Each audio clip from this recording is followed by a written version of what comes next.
Hey, what's up everyone? First off, the Arachnids keep evolving in ways that make you both impressed and mildly terrified, because there's a brand new Bombardier variant called the Fire Bombardier that doesn't explode the way you'd expect.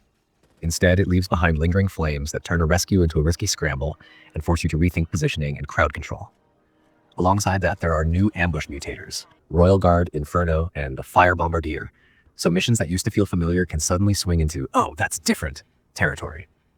And Royal Guards have also been set loose as roaming threats that can show up during Horde and Arc AAS defense and ruin a neat plan if your squad isn't ready for a heavy hitter. The mission tuning changes are pretty thoughtful. You can now see new side objectives like the M55 cache and fleet relay popping up during Arc missions, even without mission mutators. And the devs added an expiry timer to optional side objectives, so you can't leisurely mop up everything without consequence. If you don't grab those MI assets in time, you lose them, but it's a deliberate nudge to keep focus on the primary objective and coordinate movement. Critical Strike Hive runs also now reward MI crates for completing the optional objectives, which is a nice carrot if you're the kind of team that goes for the bonus loot and wants the tangible payoff. On a map, design note, Borea's Bridge Nudge now has a staircase accessible from both ends. Yes, someone listened to feedback and made traversal less awkward, which actually changes how choke points and rotations feel on that frozen map. If you like tinkering with guns, the armory tuning brings meaningful additions. The Morita platform sees new mastery level adjustments, letting the Morita rifle push further than before while shifting some unlocks around, and several weapons picked up the mag optic sight mod at various levels, along with ATK rounds that help punch through tougher bug armor. Loadouts now feel a bit more specialized instead of everything blurring together. The Chaihong MGL also gained napalm grenades as an ammo option, which means demolishers can coat an area in persistent fire, and that ties directly into how the Fire Bombardier's flames complicate rescues and movement. Fire is clearly becoming a bigger part of battlefield control instead of just raw damage.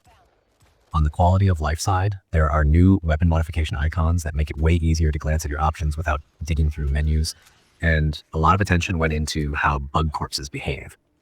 Drone corpse health was lowered, warrior variants were standardized, and resistances to fire and frost were adjusted so incendiary tools and status effects feel more consistent. Punch damage against corpses was also reduced, which sounds minor but matters when you're clearing space under pressure. Small and medium corpses are still meant to be dealt with quickly, but larger piles now ask for a bit more planning instead of mindless swinging.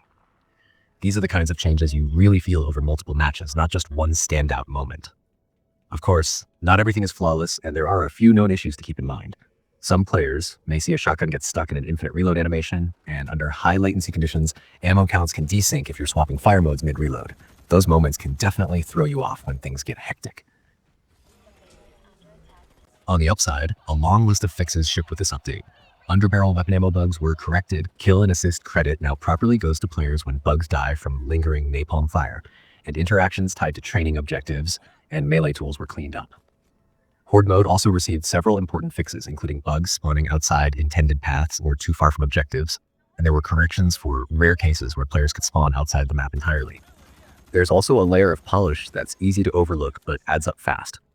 Collision fixes, animation adjustments, lighting tweaks on effects, and general cleanup across multiple maps and systems. Taken together, this update feels like a mix of new pressure on the player through smarter enemies and mutators, combined with smoothing out the rough edges that can make long sessions frustrating. Expect familiar missions to play a little differently, expect fire to matter more than it used to, and expect the overall flow of matches to feel tighter even when things go wrong.